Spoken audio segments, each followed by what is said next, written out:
Hello and welcome to the British Dapper, and today we're looking at unlocking the wisdom of the Chaps Guide.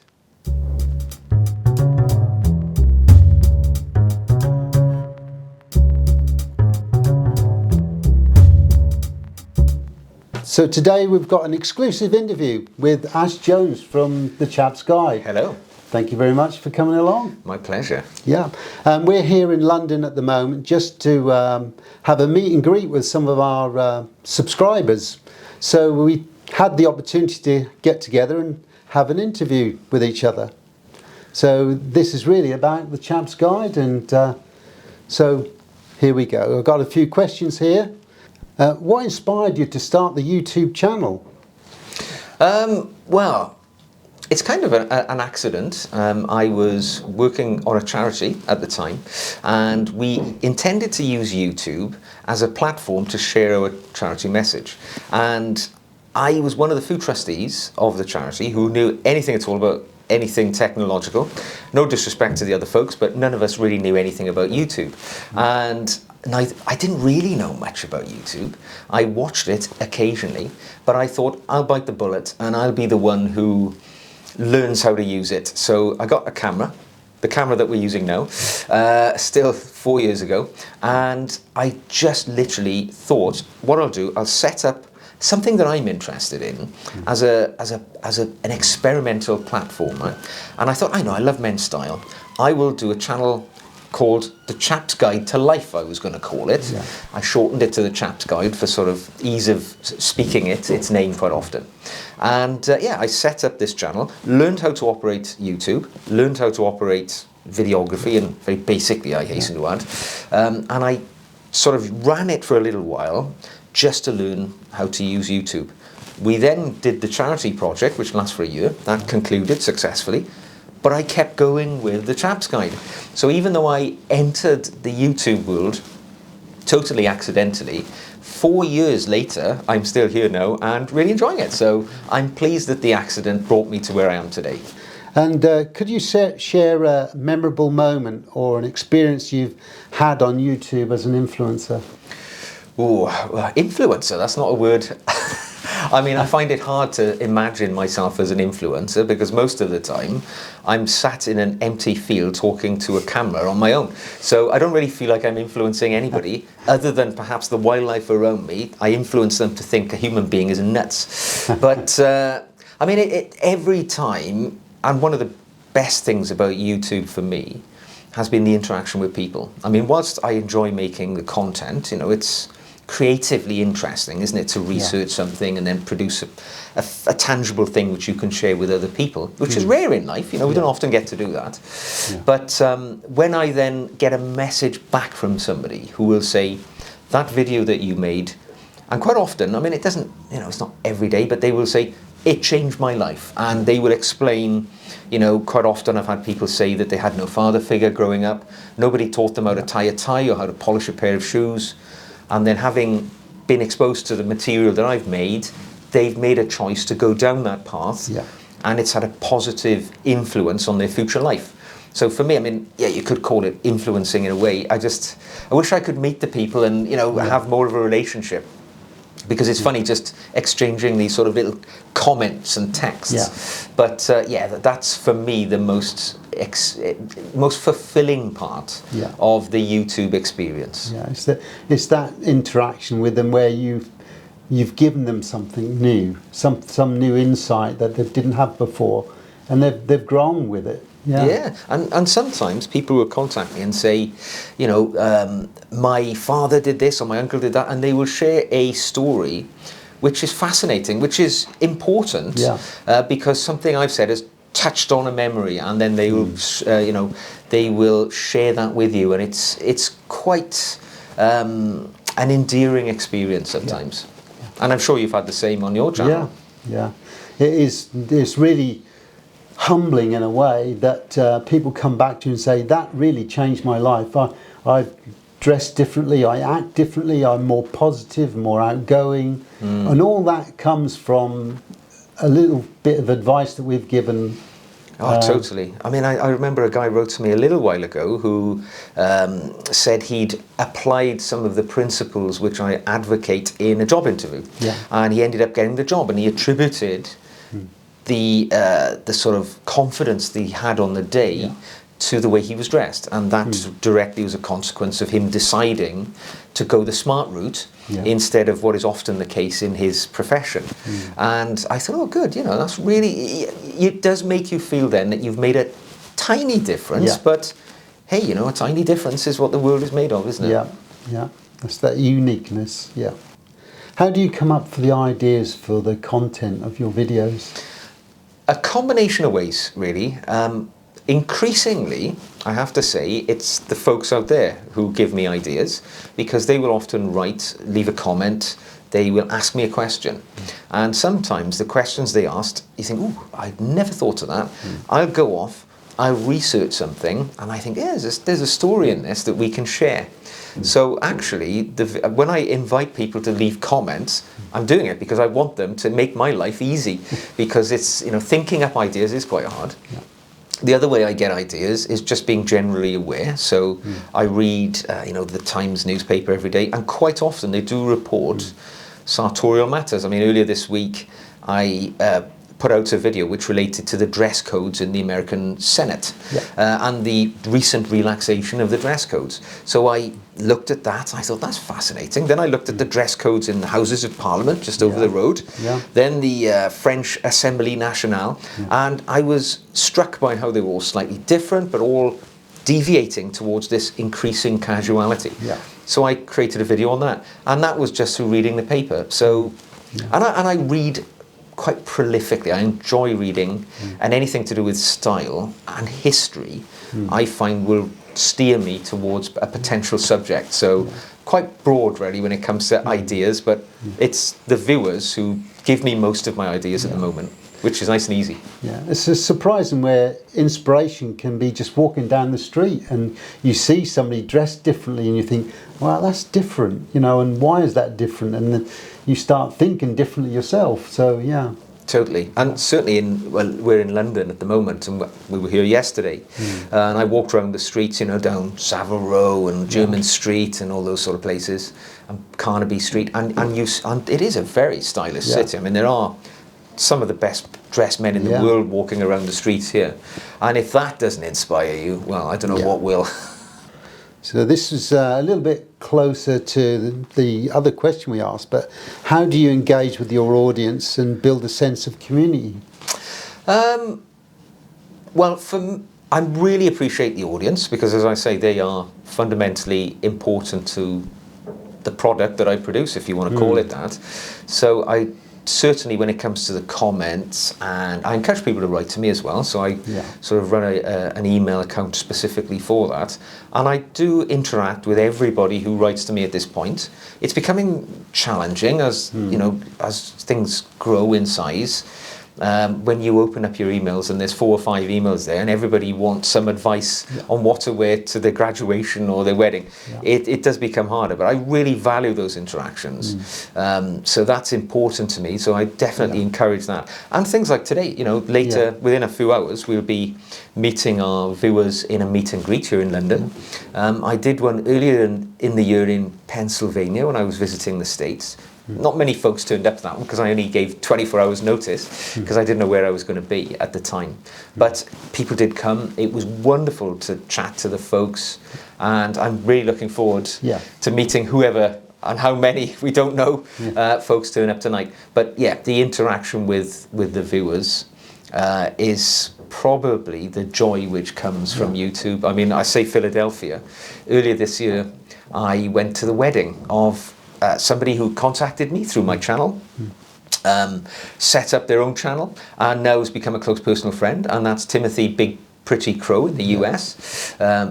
His channel is called Big Pretty Man, and you know, that was directly as a consequence of my YouTube channel touching somebody who contacted me.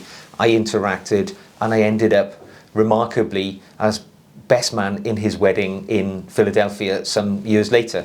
So it just goes to show the richness which comes through the interactions.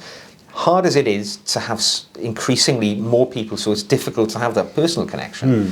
But I will always endeavour to keep that, I think, because that's the joy. Yeah.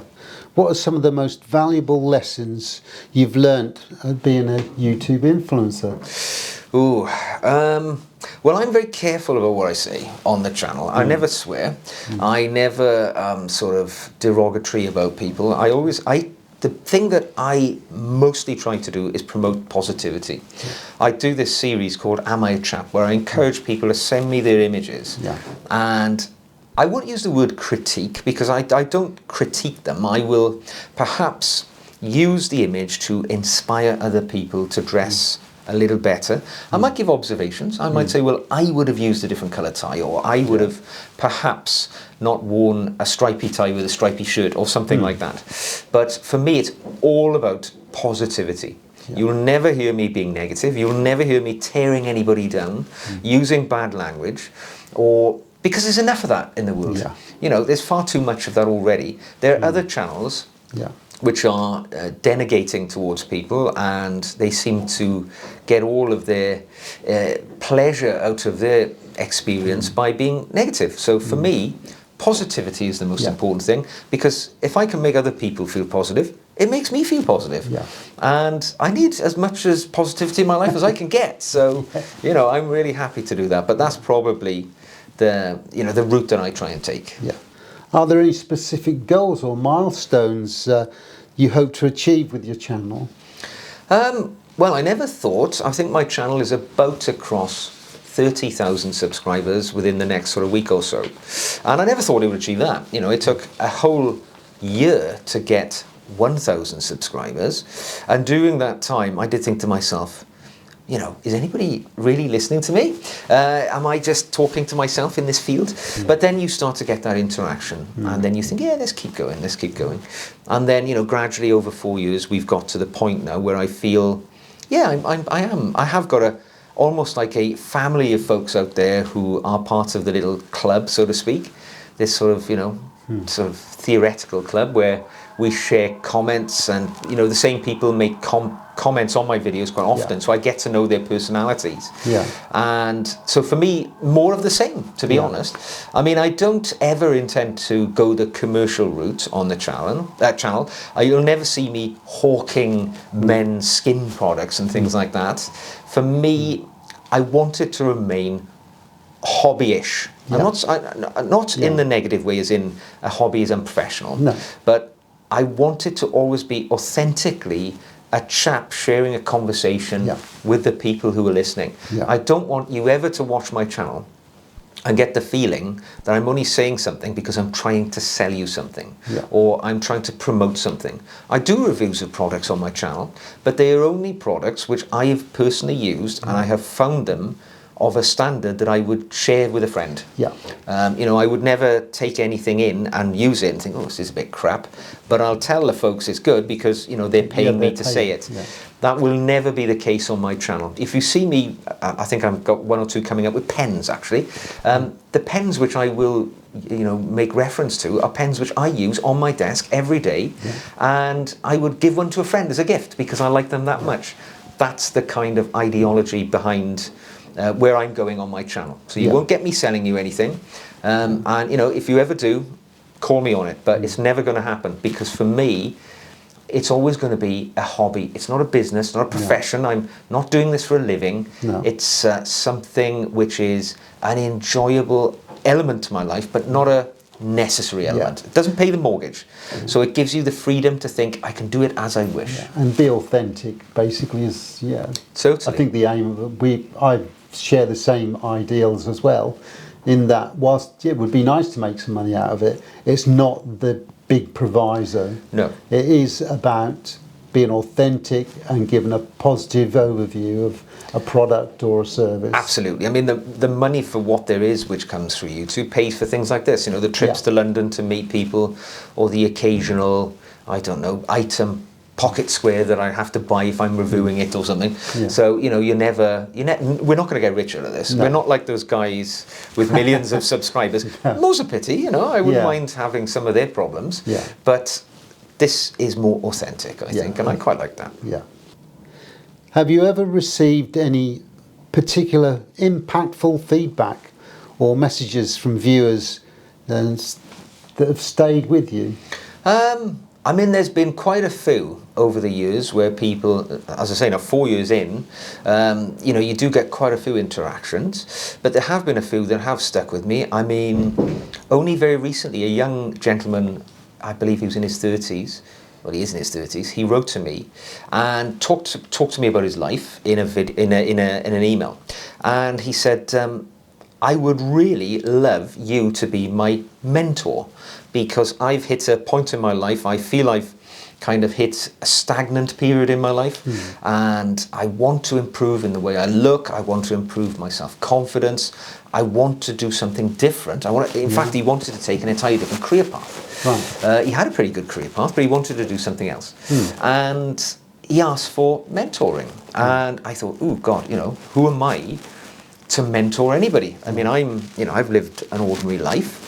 How can I mentor somebody? But then I actually reflected a bit, and I thought, well, you know, I was in the military, and I helped the younger guys in the military. I was in for 10 years, so, you know, you're fairly senior at the end. You get to see people joining, and you take them on that journey.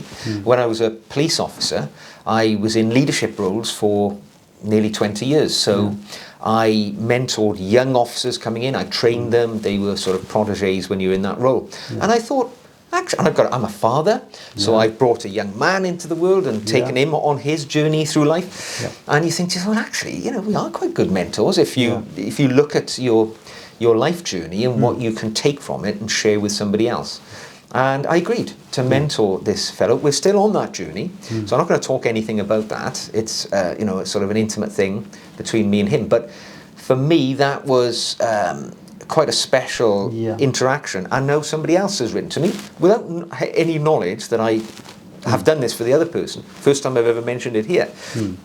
But he has asked me as well, I'd love some tips and advice from you in a sort of mentoring relationship. So that's quite interesting to me, that there are people, men out there, who are in that formative 20 to 40 age group, you know, 30s, 20s generally, who actually would think to write to a guy on a YouTube channel to ask for that sort of support.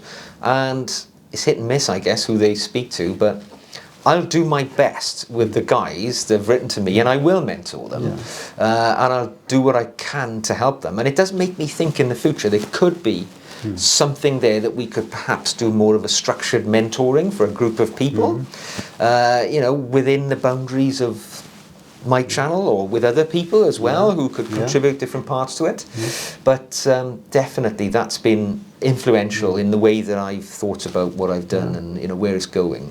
Yeah, coaching is a big thing at the moment, and life coaching is very popular at the moment as well, and very beneficial for people. Yeah, I mean, it seems vacuous in a way to say that, you know, the way that you dress can influence your life. But actually, I think it plays a part in it. There is an element to it, because if you dress well, as you know, you feel better. And if you can go out into the world with a suit of armour on, a modern day suit of armour, whatever that may mean, it doesn't have to be, you know, perhaps like I'm dressed, as I'm a middle-aged guy, right? So I'm going to dress in a certain way. But if you're younger, your suit of armour may be slightly different to mine. But whatever suit of armour you wear, if it makes you approach life with more confidence and strength of character and ultimately more success and happiness, that might be something, you know, coaching, that we can contribute to. So yeah, I'm interested in more about that in the future. And the final question, if you could collaborate with any other YouTuber, who would it be? Well, I've achieved my life goals because I've collaborated with the British Dapper and Big Pretty Man, so two of the linchpins of the sort of sartorial world. I'm not really, believe it or not, I'm not a huge consumer of YouTube content. I glance through it, but I'm more of a reader. So I spend much more of my time reading.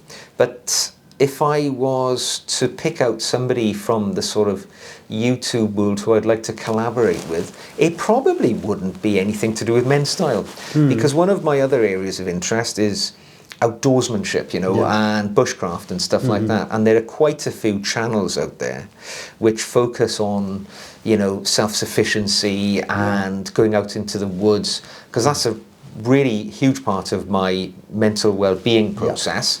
Being outdoors, you know, taking care of myself and spending a bit of solitude, you know, I've got a little hut that I go to, I spend time in the woods, and that brings me enormous calm and peace. So I probably look down that route, because I hate to say it, but many of the larger players in the men's lifestyle field in YouTube, they're not really cut from my sort of cloth, you know, they're quite often American, often rather big personalities, and a little bit shouty, perhaps, a little bit preachy, and I don't really love that style. I'm more of a conversational. I'm speaking to you now as if you're a friend and we were in a bar having a chat. You know, I don't jump up and down and shout at you like many of some of our larger, perhaps that's why I'm quite a small channel, but I quite like the more personal conversational style. Yeah. They're very business orientated. Oh as yeah, well, they're always trying to sell you something, aren't they? Yeah, unfortunately, yeah. So that's the last question for you. Thank you very much for coming. It's my pleasure, Chris. In on this, and hope to see more of you. Thank you very much. We'll see you again soon. Until next time, take care.